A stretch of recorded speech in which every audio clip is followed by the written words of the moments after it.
Welcome back to GFF and Friends, the podcast for mall rats. Oh. Snoochy Boochies. Ah. Is that the same? No. I don't even... I mean, it's a shared character. Same universe, right? Yeah, I guess. But is Snoochy Boochies from Mallrats, or is that from Clerks? It's. I think it's just a Kevin or a Jay and Silent Bob-ism, which, technically, yes, Mallrats. Well, Snoochy Boochies to one and all. Sure. Hey, everybody. Welcome back to the pod. I'm your host, Gay Fat Friend, a.k.a. Todd. And joining me, as always, is my teeny tiny, adorable Snoochy of the Boochies, Rob. Hi, babe. Hi. How's it going? Good. How are you? Good. Today is a Monday holiday, although I don't know how enjoyable of a holiday it is. But normally we record on Sundays, but today we're like, you know what? Let's do it on Monday. Right? Let's shake it up. Yeah. And it's kind of nice because, this is work. I like to treat it as a job.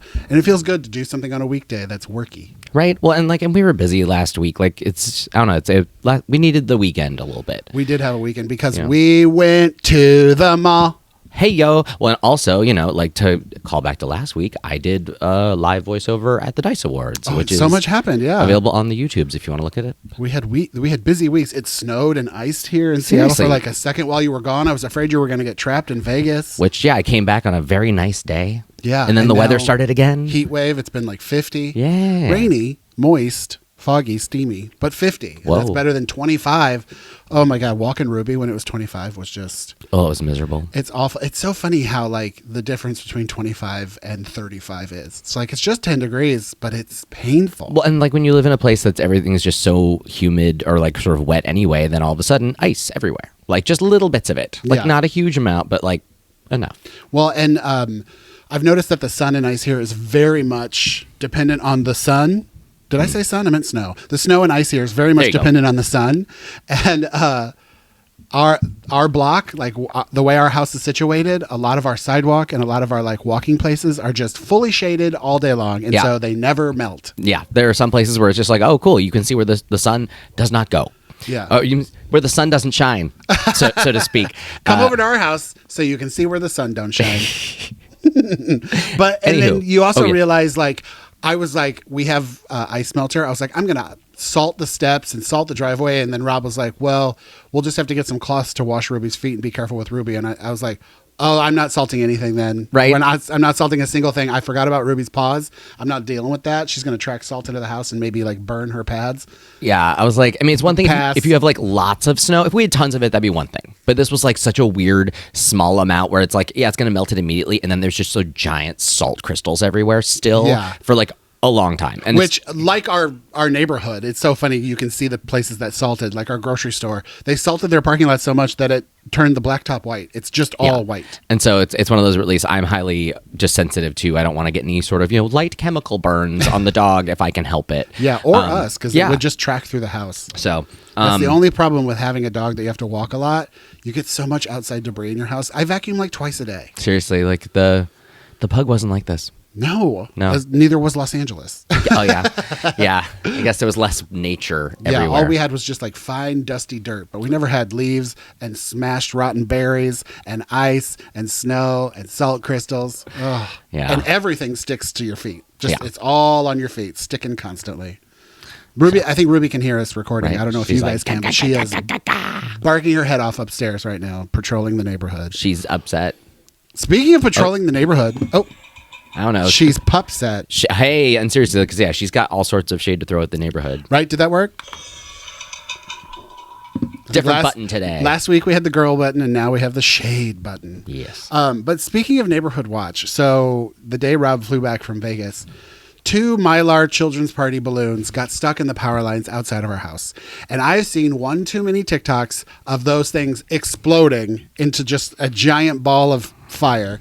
And so I pondered it for a long time, and they were on a string wrapped around the power line, and the wind was slowly blowing it towards the pole and the transformers and stuff.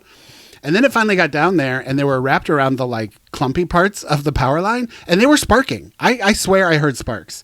And so when Rob got home, we called the 311 emergency number. Yeah, so I immediately I got home and I went outside, and I could just hear the zzz, zzz. It was sparking. Whenever it like because like the wind whenever it blew it closer to the transformer, which is hilarious because I lost the word transformer when I was calling it in.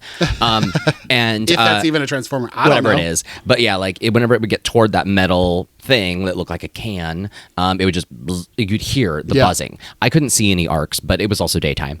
And so I like at that point I was like, okay, like I this is weird. So I just searched down power line in Seattle, like because I'm assuming that's the same service that you call, and found a phone number for the city lights or whatever, and called it, and basically had to kind of go through their automated system, which was a little stupid because there was nothing of like nothing to report something like this. So I literally just had to be like, yeah, I got an outage, right. And then it's a different kind of outage than you listed, and then I talked to somebody and they were like, you did call the right people, and I was like, well, I want to be like your system sucks, but like we got here, and so yeah, I was able to. Anyway, I called it in, and I was just like, whenever it gets close to the metal thing, it buzzes. Yeah, and they sent someone right away. Yeah, it was like fast. within the hour, a guy in a pickup truck came, and I was watching him, and I was like, oh, he doesn't have the right ladders and equipment to get this down, and then he just left, and I was like, yeah, I don't think he was the guy to fix it. Can you imagine if he came back with like a BB gun?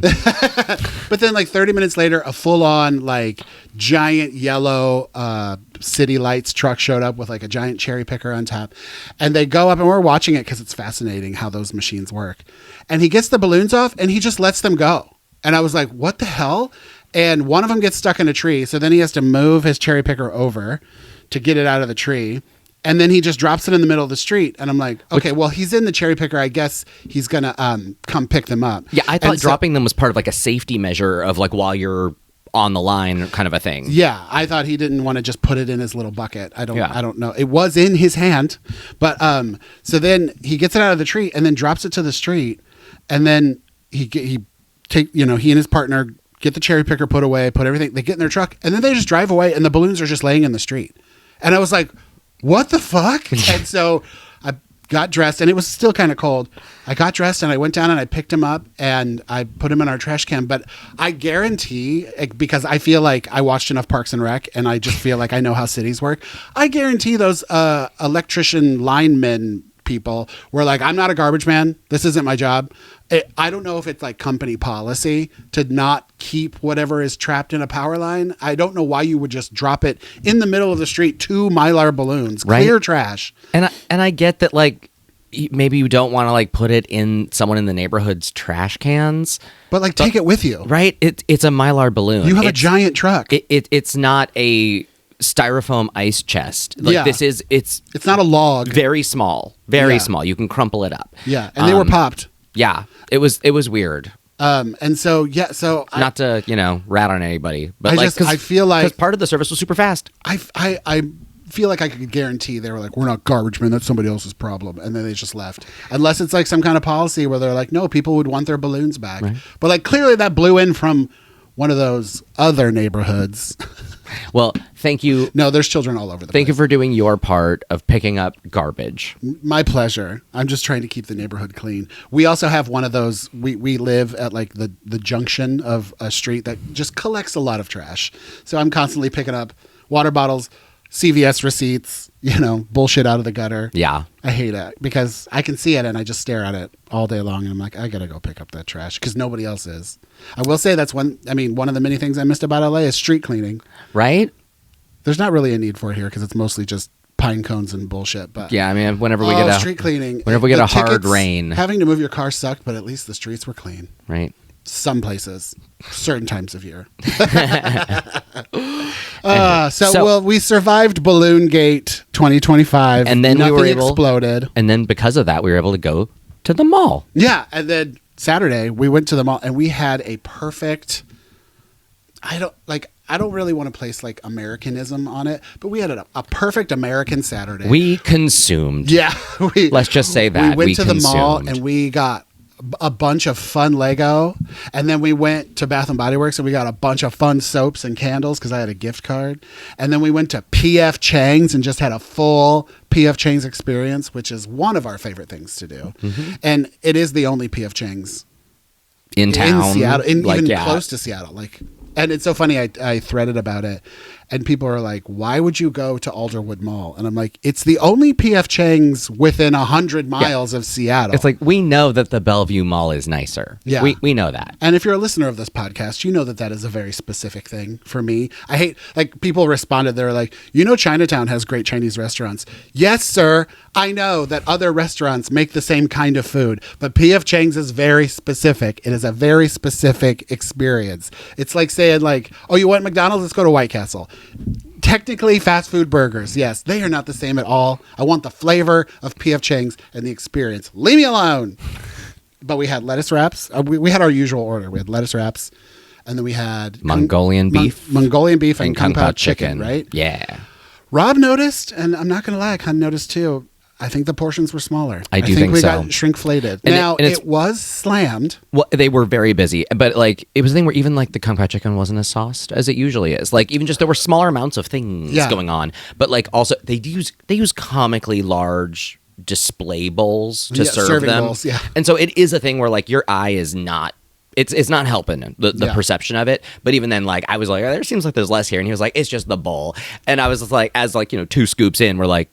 There's less. It is less. And like, it's not enough to form a scientific theory. We'd have to go back several times. Not to get super bitchy about. Yeah. But they were very slammed because it was the day after Valentine's Day. And I think a lot of people were like us. And we were like, we're not going out Valentine's night. Let's go out during the day. Yeah. Like normal old people. Seriously, like we're not courting. This is not our 4th date. Our actual Valentine's dinner was Jack in the Box. Which and you was, know what? Worth it. Oh my God. And like, equally as expensive as P.F. Chang's. Just FYI. Yeah. But it's seriously totally worth it. Like I don't know if it's a Seattle tax of just living here and everything's more expensive, but Jack in the Box was what, $50 for 2 people? Yeah, but we also did get like I literally got food for like kind of a second meal later. I mean, you got the big 13 tiny tacos. Yeah, you get the tiny tacos. Which I just eat later as a snack. But like and I got the big thing of jalapeno poppers. Yeah. But then we just got value meals. Yeah, no, it is Where's crazy. the value? But like I mean, because I was saying just not tangent, but like we just talked about this because one of the most interesting things is Carl's Jr. in this case or Hardee's because they literally put a price on it. And this is where it's kind of fascinating. So like, let me take you back. So back in the day, the big Angus burger or whatever they have now was called the $6 burger. And it was called the $6 burger because it was mimicking $6 burgers that you would get at Chili's. They sold it for $4. Their entire campaign was that you had $2 extra for getting the $6 burger for $4. So, and the commercials were like, "What could you do with that extra $2?" Exactly. Something? And this is what 2002 probably. Like because I think I was in college when this happened. So like early aughts, let's say $4 for a giant restaurant style burger. That burger is now, I believe, on its own, not in a combo. $14.99, $13.99 probably. I think so. I like literally that's how. So it went from $4 to like almost 4 times that. Yeah, and I feel like it sounds curmudgeon-y to say back in my day, but this isn't even back in my day. I mean, yes, it was 20 years ago, but still, that's not a long time ago. No, like I feel like it's not the 1950s. If you look at the like a graph of like when a burger cost a nickel to when it suddenly is now $16, like there's a spike. There's a there. bigger thing in there. It's almost like gas prices. It's like when I started driving, gas was like what $1.20 a gallon, and then all of a sudden within just a couple of years it was $5, and like. It's what happens. It's like trackable. It happened to the millennials. We all felt it as young drivers that gas tripled. Mm-hmm. It's just what happened. But yeah, anyway, sorry. But yeah, crazy fast food. Well, also I've heard a thing being that like because of I guess just general economic concerns and tightening, that less and less people are going to fast food. So what made fast food cheap before was the volume in which it was made, and now that's kind of reducing. But also, I do think everyone's kind of recognized they can get higher profits and fuck us all. Yeah. To maintain their bottom line, they have to charge double because half the people are going. Yeah. And that's how we treat it because Jack in the Box is only by the airport. It's so far away, so we only get it on airport runs. Yeah. So it's not like we're eating it. We're not even eating it once a month. No, it's a treat. It's very rare. So it's like, yeah, we'll spend $50 on Jack in the Box. And it was delicious. Oh, seriously. Oh. It was good. It was worth every penny. But like, please stop making it so many pennies. That'd be nice. Well, and so back to the mall, we had a really fun mall day, and the mall is called Alderwood Mall, and it's like 20 minutes north of Seattle. And we were commenting, we were joking while we were there. Is it in the city of Alderwood or Linwood? I mean, it's in Linwood and it's called Alderwood Mall. Is it like a neighborhood? I don't know. Or I'm just not an expert. Yeah, I have don't know. no idea. Anyway, sorry. But it's so funny. We were commenting and noticing just how quickly outside of Seattle it just gets real sketchy, Republican-y, MAGA-y so fast. Yeah. Like, and it was that thing. Oh, I'm trying to think. There was a movie or a TV show where someone had a sudden realization where they're looking around and noticing all the stuff. It was almost like Seinfeld or something, but we were like, oh shit, there's an NRA sticker. Oh shit, there's a thin blue line hat. Oh shit, there's big Christian hair. We saw people audibly, actively praying over their food at PF Chang's, holding hands and doing one of those big like performative prayers over their food. And we were like, who is that for? It was so weird. And suddenly we were like, oh, I think we're in the bad place. And it's 20 minutes from Seattle. I mean, if you stood on the roof of a building, you could see Seattle from it. It's not that far. And it's just so crazy how it devolves so quickly. Yeah, just suddenly the pockets of red. I see red people. It's very scary. Anywho. But then we closed the trip with crumble cookies, which were all for me. But Rob did enjoy the packaging. Well, seriously, very cool packaging. Well, speaking of packaging that is similar, and also we opened the trip with a thing for me. We went to Silver Platters. Oh, in Linwood. We went to a record store. And it's funny, there are 3 Silver Platters in Seattle, and they are so different. Oh my God, they are so different. But they do have an inter-network exchange. They do. But like, honestly, Bellevue's not really my shop. It's just, it's very small and very, I'm sure it's a great neighborhood shop, but like the Linwood and the Soto locations are just awesome in very different directions. And so anyway, I went to that one, and it was super great. I was like, I don't need to say where we were. We already know where we were. But yeah, so did that. Looked through all their rare stuff by standing on my toes for a solid 10 minutes. That's my one beef. That the rare stuff is too high. They put it in like milk crates that are above Rob's center of gravity. So yeah, is a toe situation, and I do not like that. But you know what? You persisted through it. I do. Instead of giving up, which is what I like to do. There's a reason why my calves look the way they do.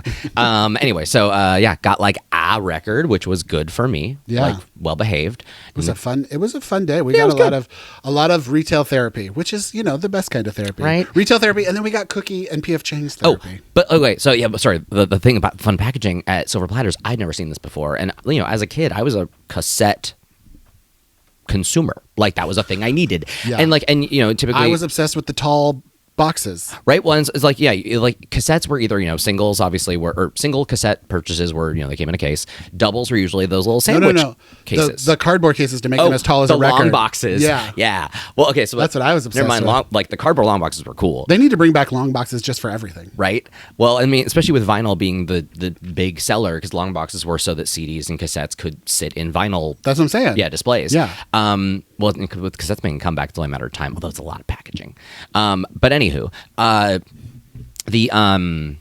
oh shit. Okay, so cassette tapes. But used to be like when it was a double, it was like the sandwichy, like Titanic on VHS, double pack. And then if it was like 3 or more, then it started getting into like the book that was like the clamshell that had the weird plastic kind of beds that fit the cassettes, but everything was really kind of shitty. We saw there was like a soundtrack for Grand Theft Auto 5, I guess, that was on cassette, and it was 3 cassettes as one. It was 4. Was it 4? Yeah. As one single cassette case that was just like the same thing, but just kind of if you took it and just scaled and stretched it. The classic cassette tape, plastic clamshell clear thing. plastic, exactly the same material, felt like an oversized cassette. Yeah. Even like similar proportions. It was really cool. Yeah. And I was like, what? I've never seen this. I almost bought it. Packaging nerds such as ourselves. We're like, oh, it's about time someone came out with that. It was so cool. Like literally I noticed it and I had to go pick it up because I was like, that is so neat. I'm not a fan of like cassettes as a sound medium. Just I lived through it and I've moved on. But like, do we have anything that could play a tape? Oh, I have my Talkboy. Oh, so we do have a cassette player in the home, which is good. Honestly, we should have one. It's a cool, it's fun that it's making a comeback. You never know when we might find like someone's secret will or maybe a treasure map and it's on tape. Or a demon incantation we need to play backwards or something. You never know. Oh, yeah, and I can play backwards on my Talkboy. There you go. So yeah, anyway, but yeah, super fascinating. Take a breath. For that. No, I was like, breath. got hopped up on packaging. Well, that's what I was going to say about Crumble's packaging. All of their cookies are giant and they're all the same size. And so they have a box for a single and a double and a triple and a quad. And I got the 4-pack. Do they just get longer? No, after 4, they go back to side by side. So more like a donut box. Okay. And I think it's, you can get a a single, a double, a triple, or 4, and then it's a 6-pack or 12-pack. Like I think they go. I don't think you can get 5. I don't think there's a box for 5. Well, it's like now I'm just thinking about the sort of because he got the box that's like 1 cookie wide by 4 long. Yeah, that's what's cool about it. And like now I'm just thinking like you could fit like 2 baguettes in that. Yeah. Like I'm just thinking about like long 2 breads. little umbrellas. I'm thinking about long bread items now. Oh, okay. Just bread. Yeah, pretzels. Right? Pretzels, you could, like, those are similar to a cookie. But you could also do super soft pretzels. You could do like 2 side by yeah. side because crumble cookies are huge. Oh, yeah, very cool box. I was excited. Yeah, and it's big and it's pink. And that's what we were talking too. I forget what we bought, but like, I feel like, it was Lego. I feel like if you're going to buy something for a lot of money, I also want the packaging and the bag and the experience to be a little luxury, or not even luxury, just like equal to the price point of the thing you bought. And Lego has like nice big yellow branded bags. Which I do have a beef with the bags, but we'll get into that. Tell it. Well, I guess we can talk about let's the work shop, backwards. Right? Or do you want to talk about... No, I was just saying I like a luxury packaging experience. Yeah. That's why I like Lego. That's why I like Crumble. Like they have proprietary luxury packaging. But okay, so let me start it and then I'll let you know when you can talk. Go for it. So we were in Bath and Body Works and the products at Bath and Body Works are heavy, and I like to shop with a little basket. Like I said, I had a gift cards. We were buying a lot. And we had 2 giant Lego bags full of Lego boxes, which are heavy, and I was carrying one and Rob was carrying one. But then I was like, I can't shop at Bath and Body Works and carry the Lego. And I was like, Rob, do you mind? Do you want to just sit outside on a bench while I do this? And he was like, sure. And then he came back in because somebody was being a creep. Well, and I went to basically rock and roll GameStop, and it was just creepy, so I had to leave. But so he's got these 2 giant Lego bags that are very heavy while I'm shopping in BB Dubs. Anyway, cut to the next day, and he's like, why is my arm hurting? And then he started having a panic attack like he might be having a heart attack. And my left arm hurt. And then he worked backwards in his head and was like, oh shit. And so tell them why your left arm was hurting. So, okay. Basically, the Lego bags are so big that, and they're so tall that, like, if I have the handle in my hand and I have my arm fully extended, the bag is dragging on the ground. And so for me to hold 2 Lego bags, I realized I had both of my arms slightly bent all the time. So I was just in basically 2 kind of half bicep curls, carrying 2 full big ass Lego bags, slightly hovering off the floor. Yeah. So I was just stabilizing that for a long time, not realizing at least 30 minutes. At all. And then I was like, of course I was like, but why? Like, I am right dominant, so, like, I use this arm for everything, and my left arm is just not up to the task normally. And so it was just like, So, of course, like, my bicep was fucking killing me yesterday. I had no idea why, because I am body by Nintendo, pre-motion controls, and like, that's how out of shape I am. But, yeah, it was just like, I realized, like, Lego bags need a shoulder strap, like, for the biggies, because, like, seriously, as just... Well, for the littlies. Well, yeah, humans. For the big packages for the little people. But, like, I mean, seriously, like, that's got to be somebody's slogan, right? Big packages for little people. But, I mean, because seriously, I feel like I'm not the only person who's 5'4" or smaller who is buying a full-size Lego kit. Yeah, they do need to invent some kind of shoulder strap system. Yeah. But, like, or you could start wearing platforms when we go shopping there. That is true. But, like, I will say, though, I mean, it's like, because I even commented while we were at the Lego store that they have, like, sensory packages for customers. Oh, yeah, that include, that's like, everything. Earmuffs. It's labeled very weird, and it's at the register. So they're like, we have sensory bags. And I'm like, why would you need a special bag to put your Legos in after you go shopping? And Rob's like, no, it's a bag of stuff in case you have sensory issues. And I'm like, I'm very lost. Why would you put a sign that says sensory bags available at the checkout? And what it is a bag that lives in the Lego store and stays there after you leave. But it's got like earplugs, headphones, like things for kids that have sensory issues to wear in a store that's very loud and plasticky and clangy, so they can shop in an experience and not freak out. But like, I was very confused. He kept saying it to me and I was like, what does the bag look like? Is it like cloth? Like, is it reusable? I don't understand the sensory aspect of it. And he's like, it's not for like checking out and leaving. It's for while you're in the store shopping. I finally put it together. Well, and it's funny. It was so weird to use the word bag. But it's funny because, like, for me, I got it all as context clues from the sign. Like, for me, I saw the sign and I was like, oh, that's so cool. Look what they do. And but then, just to have the word sensory bags available at the checkout, and you're like, okay. I almost wanted to be like, and can you put that in a sensory bag, please? Can I smell the bag? Rob's like, no, it's like a health kit. Yeah, it's for what are those called? First aid kit. Jesus Christ. Yeah, it is literally an accessibility tool for people.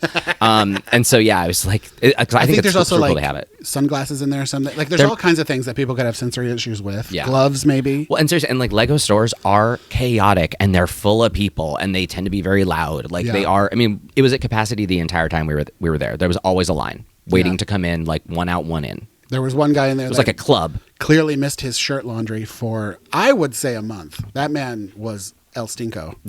And he like freshened up the whole room. You know, it was a very tiny Lego store, probably the smallest Lego store available.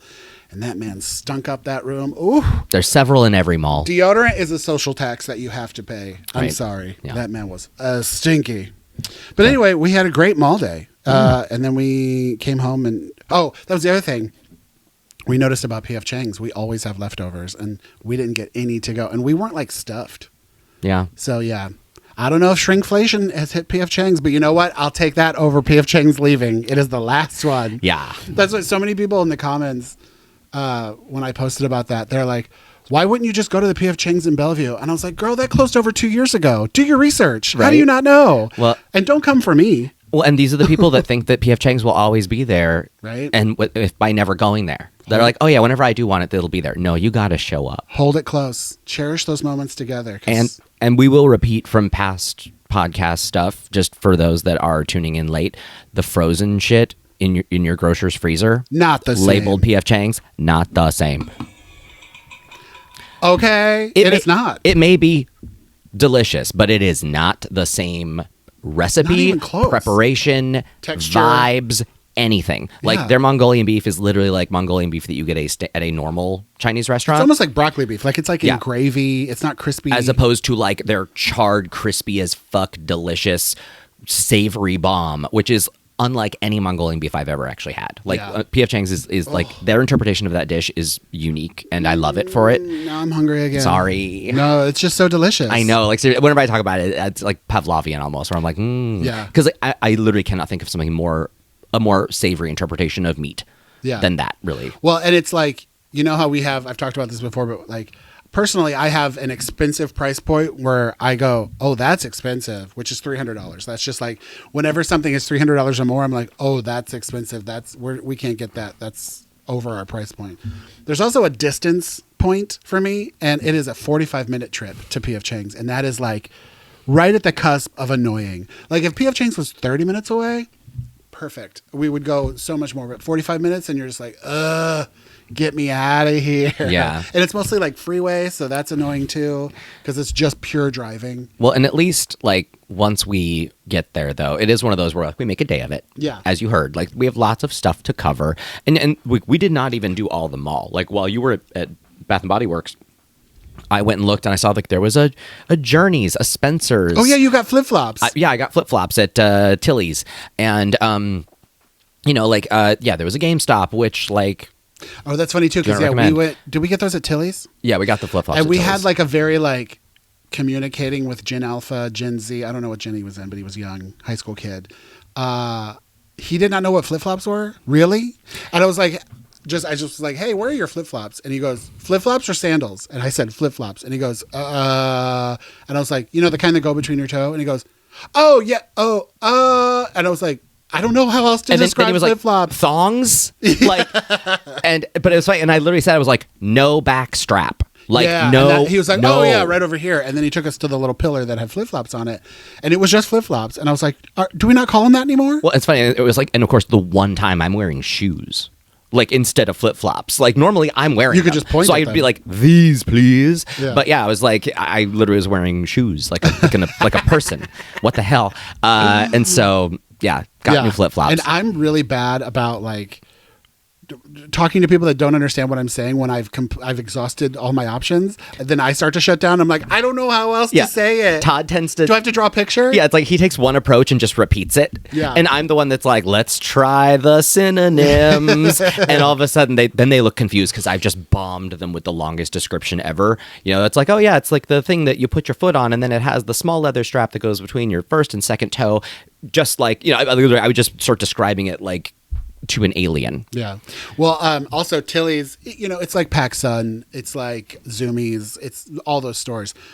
The Buckle, but it is very much like ground zero for what should make me feel old because it is literally all 90s clothes that I owned and wore.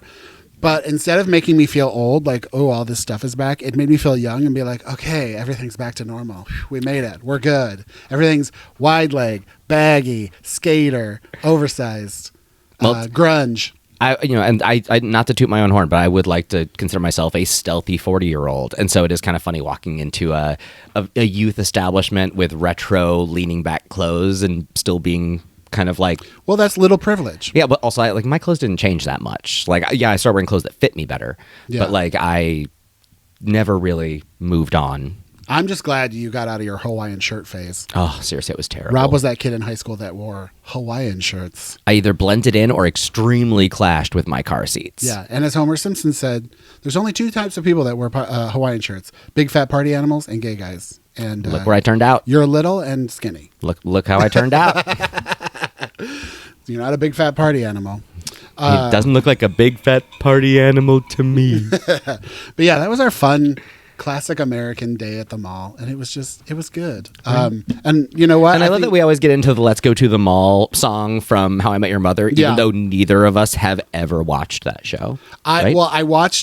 I watched that season because that's when I did background on it like 5 times. So that's when I was like watching that show. Gotcha. But I never finished watching that show. Because like I've seen the YouTube clip of "Let's Go to the Mall," and I think I know the reason why, possibly, but like barely. They just uncover that Robin in high school was a Canadian pop star like Alanis Morissette. She had it completely hidden, and someone found the tape of her pop song "Let's Go to the Mall." Very Tiffany. Very Debbie Gibson. Oh yeah, well I remember Tiffany's mall tour.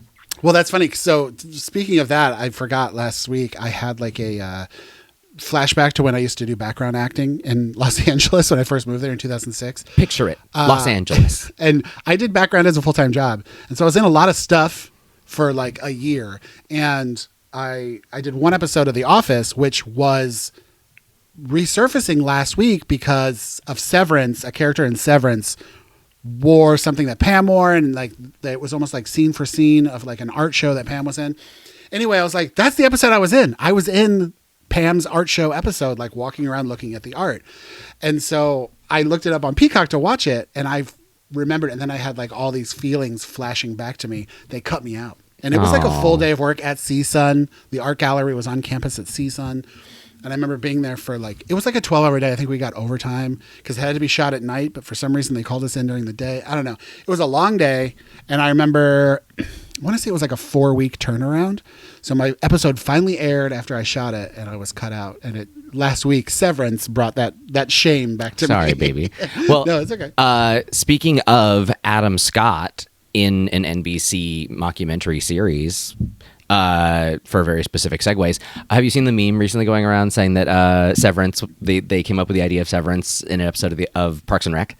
No, because like in the when Adam Scott and Amy Poehler's characters are trying to figure out how to date while being professional at work and not letting that get into their thing, at home he literally says to her, what if we kept our home and work lives completely separate, where at home we only talk about home stuff and we don't talk about work stuff until we are back at through the doors at like town at City Hall. And she's like, okay, well, she's like, we can talk about this tomorrow at work. And then she's like, okay. And like, but it's like he literally like just like, what if we literally make a point to keep it fully separate? I mean, that's hilarious. Like, what is Severance based on? Was it just created by someone? It's not based on a book or anything. I think in an interview I read that, like, I mean, at least the first season, I know that there is a creator of the show, but makes it so. But I heard like a lot of season 1, like everyone keeps like interviewing Ben Stiller about it, and it might just been how he visually decided to represent it. Yeah. But even then, because some people have said that like there's also a sort of echo of the themes of this from a previous Ben Stiller work. I can't remember what it is, but like I think it was another like TV show or something.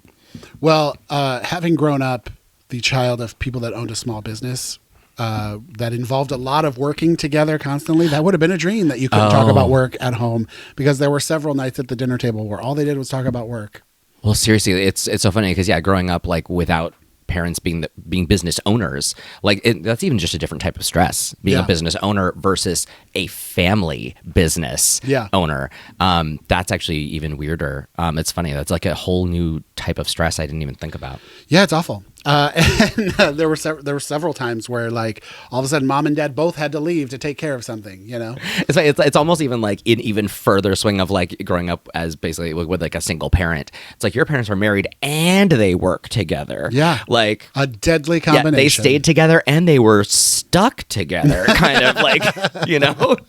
Yep. Well, on that note, I think that's a perfect time to segue into our last segment, which is What's Your Order? What's your order? Speaking of theremin, there's theremins and Severance. Oh, Mrs. Wong. I haven't explained this segment in a while, and so I feel like I need to do it. Calm down. This is the final segment of our show where we have this lovely handbook for the recently deceased popcorn bucket filled with used to be America's favorite fast food restaurants, sit-down restaurants. And then we went through every single restaurant. And so now we've just put concepts, ideas, holidays, people, favorites in the box. And so we're going to pick out a thing and talk about whatever it tells us to do. So here we go. Today's, and Rob always Julia Roberts me. Okay.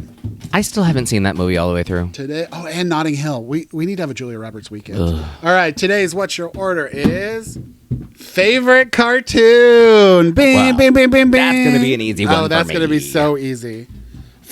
Maybe for both of us. Although we've been scooting around though, and like I have already got a couple others too. Okay, we'll be good. And you know that we never have one favorite. There's always got to be a top 3, top 5. Right? Yeah. So, should I start? Yeah, you go first. All right, fuck it. Number 1, Simpsons. Duh. Been around forever. Absolutely influenced every sort of adult animated series ever since. Like obviously, thank you Flintstones for getting there first. Simpsons, you did it right. And most watched, most memorized, right? Most quoted. Glad you're still around. Glad you outlived Gunsmoke. Seriously, like, well done, Simpsons. You've made me who I am today. Moving on from that, I'm not going to get into like critiques of The Simpsons and current voice problems. That's a whole other conversation. But like overall, long-term, Simpsons. Which I think we've talked about in the past. Yeah. The voices are gone. But Simpsons, greatest animated series of all time. Yeah. Episode for episode, Futurama's probably a little bit stronger of a show.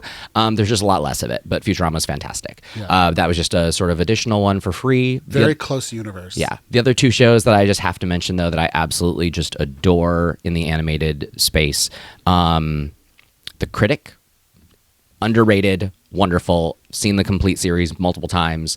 It happened during the boom of The Simpsons when everyone wanted an animated series with a catchphrase kind of thing. There's even was it HBO? No, it was ABC. It was, I want to say it was ABC, then Fox, then it went to Comedy Central. Broadcast. It was network until it wasn't. Primetime. Yeah. Okay. And it just never really found its audience. I loved it. Its movie parodies were great. And yeah, it was a very funny show. Very smart and underappreciated. So The Critic, I watched some of it with you. It is goofy. It's super goofy. Yeah. And touching at times. It's very good. Love that show. And then the other one, until I think of others, because of course there'll be others that want to pop in, Beavis and Butthead. Yeah, it's so good, and it's so funny because like they never got their love or their flowers during their heyday. I feel like from a lot of people, just because they were so, over the top gross and just like the animation. Are they considered bad. Counterculture? They became the culture though. That's the thing. It started maybe as counterculture because they were like grunge and metal and like burnouts and stuff like that, and it wasn't really like pop, right? I mean, they were definitely losers on like the fringe of a lot of things. But like, yeah, we often talk about what makes Beavis and Butthead so funny is that they were always so almost right. Like they're almost there, and like it's funny. As a kid, I just knew they were being stupid, and that was funny. And like the things that they did were wrong, and that was funny. But like, and the physical comedy was great. Also, I like Beavis's laugh. I think it's cute. But yeah, it's funny because like I didn't realize until I was like older, and my vocabulary had grown. It's so many jokes that they make that are so stupid and so like almost right. Like the one I always mention is there was a music video they're watching called "Sold My Fortune." And the song is stylized as "Sold My Faux-chun." And Beavis looks at Butthead and goes, "Hey, Butthead, what's a faux-chun?" And Butthead goes, "I think it's one of those couches that turns into a bed." I did not understand that they were referring to a futon at the time. But, like, that's a really great joke. and it's really dumb. And it's like, honestly, even if you don't get it, lots of layers. It's still just Beavis and Butthead being dumb. Yeah. But like, if you get it, you're like, oh, they were 65-70% right. They were almost there, like, but not quite. Even together, they never get there. Yeah. And so, Beavis and Butthead's one of those shows where like, and like, I always think about like during the final episode, there was like a thank you from Mike Judge. They said thank you to all the writers who worked very hard and were very smart to make them so dumb, and like that's just wonderful. And so yeah, I love Beavis and Butthead, both the movies. Comedy's hard. Yeah. Is that your list? I think those are my 3. All right. It's funny because I was a cartoon kid. Like I literally, like as a child, I was like, is it a cartoon? Then I love it. Like I watched everything cartoon. It definitely made me happy. I was, and still kind of am, the type of person, like after we watched Hereditary, I had to watch cartoons. Like I need them to like calm down and not be afraid of the world. And so I actually use cartoons a lot in my therapy. I get my personal therapy. But anyway, so as a kid, like definitely Saturday morning cartoons were a big deal. After school cartoons were a big deal. And literally I would take anything. Like we always got a lot of Flintstone reruns as like Saturday morning cartoons. A lot of Disney stuff, anything Mickey. Definitely like absorbed all of that. I was obsessed with cartoons. Animaniacs was a big one when I was a kid. We learned so much from that, like as a generation. Animaniacs and then Looney Tunes. We were a big Looney Tunes house. I mean, like we all had like personal favorite Looney Tunes characters. Like my brother Matt was obsessed with Marvin the Martian. I loved Daffy Duck and like Elmer Fudd. Those were my favorites. And so I feel like whenever a Roadrunner and Wile E. Coyote one came on, my sister and I would like haul ass to the TV. They were like an event. Looney Tunes was like formative. And like we bought all the Looney Tunes VHSs of like the movies and stuff. But you know what's funny? I've never seen Space Jam. Ever. I think you're okay. I hear that. I saw it as a kid, and as a kid, I was like, okay. And it's like I was not the most highbrow child. Yeah. But like I remember watching it and being like, that was a movie directed at people like me, and I saw it. I think for the longest, I was so anti-sports. Like personally, sports made me uncomfortable, and I just hate them so much as a child. So I was just like, I don't need to see it. I didn't like that era of the all the Looney Tunes characters in oversized T-shirts, like for fashion. Oh, remember that? Well, so another one of my characters was Tweety Bird, and I had a giant oversized Tweety Bird T-shirt. Was he wearing a backwards cap with the sunglasses? And yes. Yeah. With the baggy jeans. Yup. Oh, I wish I still had that shirt. I also have a Fred Flintstone sweatshirt, which I still have. Because Fred it's just Fred's face embroidered on the sweatshirt. I still have it. That's goal weight material. Honestly, if you guys are watching on YouTube, Rob is currently wearing one of my sweatshirts. You could probably wear the Fred Flintstone sweatshirt. You definitely could. Since you love baggy clothes now and wearing all my sweatshirts, which you look so cute in. Well, it's like putting clothes on a doll. Rob's adorable. I see a black hoodie and I assume it's mine, and so I grabbed it and I realized like, oh, this is not my hoodie, but it is going to be very comfy. This is a Hanes hoodie that I ordered specifically for one video 4 years ago on TikTok.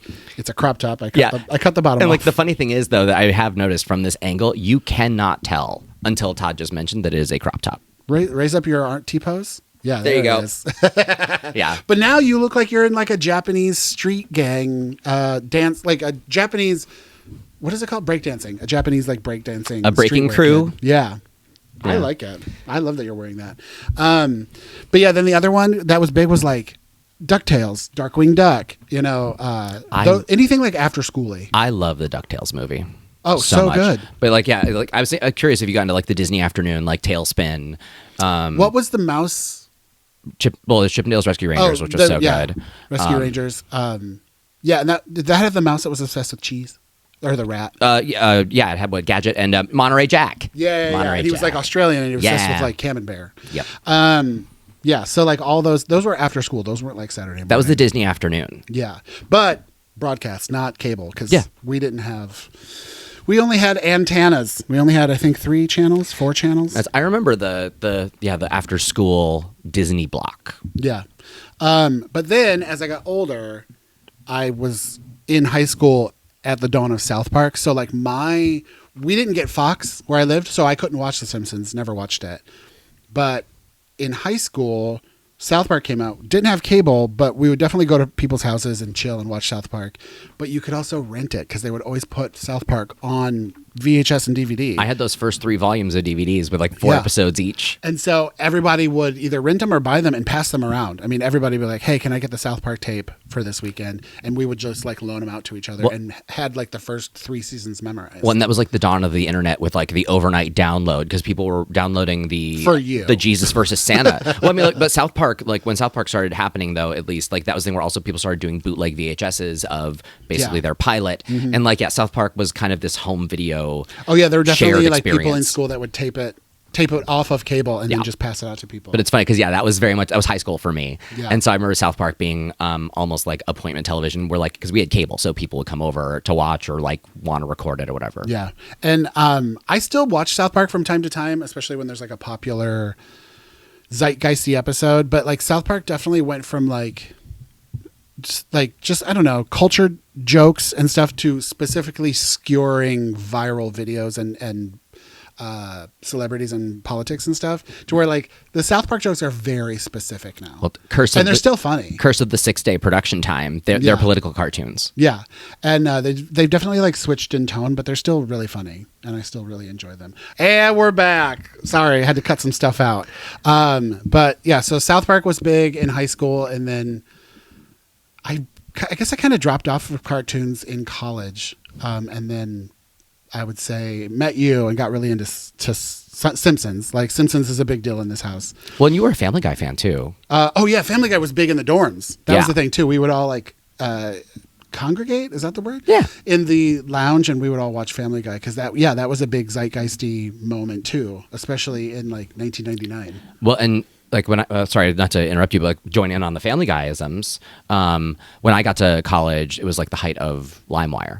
Or like file sharing, and Family Guy had just been canceled, and so Family Guy was one of the most downloaded and traded shows because you could get a complete set of it basically because like the show was just in its sort of I think downtime. Yeah. So yeah, Family Guy was a big deal. I actually tried to like work at Family Guy, interview. Like I went in, I wrote a script, I interviewed, I did the whole process, and then I think I've told that story on here before. They ended up hiring someone's nephew or whatever. So I was like, bah. But yeah, Family Guy, American Dad. I never really got into American Dad, but it is hilarious, and I love seeing the clips of the alien. I just saw one this morning. Roger. Yeah, he's so funny, and it's such a clever show, but just never got into it. Well, it's the thing is, I never watched much American Dad, but like I enjoy anything that involves the son and Roger. I guess kind of similar to Family Guy, how it's all about anything that involves Brian. Yeah, and then. Yeah, so like met you, got into Simpsons, which Simpsons I would say is probably my number one now, just because it's the most watched, most quoted. There is an episode of Simpsons for every single thing that can happen in your life. Yep. Like the joke that Simpsons did it, which is from South Park, but the joke that Simpsons did it is true. There is an episode of The Simpsons that can correlate to every aspect of your life. Right. I'm surprised The Simpsons haven't made a Simpsons did it joke episode yet, just to sort of like a nod to South Park, because like that really they nailed it. Yeah. And then we got into Bob's Burgers for a while. Yeah. And that was like appointment television for us. It's weird. We fell off so hard and we watched the movie. Yeah. But like we've never gone back. But it's one of those shows that we always look so fondly back on. Yeah. We don't watch the like primetime episodes anymore, but we still quote the show daily. Oh, yeah. Linda and Bob are very much. Oh, God. I just sneezed so hard. I'm going to have to cut that out too because it was very loud. Linda and Bob lines are part of our everyday kind of recitation or singing. Yeah. Especially Linda. Little babies. Little babies. And we sing the Kill the Turkey, the Thanksgiving song. Bob's Burgers has the best songs. They do. But yeah, so I would say ultimately all that to get to my list is Simpsons, South Park, Bob's Burgers, I would say. Those are my favorite. That's a good list. Because as an adult, we have gone back and watched like DuckTales and stuff. It's juvenile. It's for kids. I tried going back to watch old Teenage Mutant Ninja Turtles. Oh my God, I totally forgot about Turtles. And like love that show. That was a big part of my childhood too. Yeah, and love kind of like, and also I think it was interesting as kids which turtle are you going for? Like that is a person. I was a Donatello. Like as was I. But like that is a personality test. I mean, that is the are you a Samantha, Miranda, you know, like which turtle? And everyone wanted to be Mikey. But yeah, I recognized myself as a Donnie guy. Yeah, I was totally Donatello. My school was a lot of Raphaels. Ooh, that's Everybody wanted that's to a be red Raph. flag. Yeah. Quite literally. Applause! Damn it! You're never going to get The it. one time I wanted the rim shot and I went for applause. See, that's why we just need big buttons with the words on Right? Just bam. Oh man. But yeah, what's your favorite cartoon? Also, homework assignment for the week: go watch some Simpsons. It's on Right. Disney Plus every single episode. Is it anywhere else? Simpsons. I think the current season might be on Hulu. Yeah. But yeah, Go Disney watch some Plus. Simpsons, got it especially the all. first 9 seasons, and just check in with Right. the Simpsons and see how they're doing, because it holds up and it's so funny and it's such a just like warm hug of your childhood. All right, well, that was our episode talking about the mall and cartoons. What a fun 44-year-old appropriate episode. What just a warm, comforting blanket. Yeah. In these cold times, like literally, it's winter. But thank you guys so much for listening. What a fun episode. We'll see you next week. We love you. Goodbye.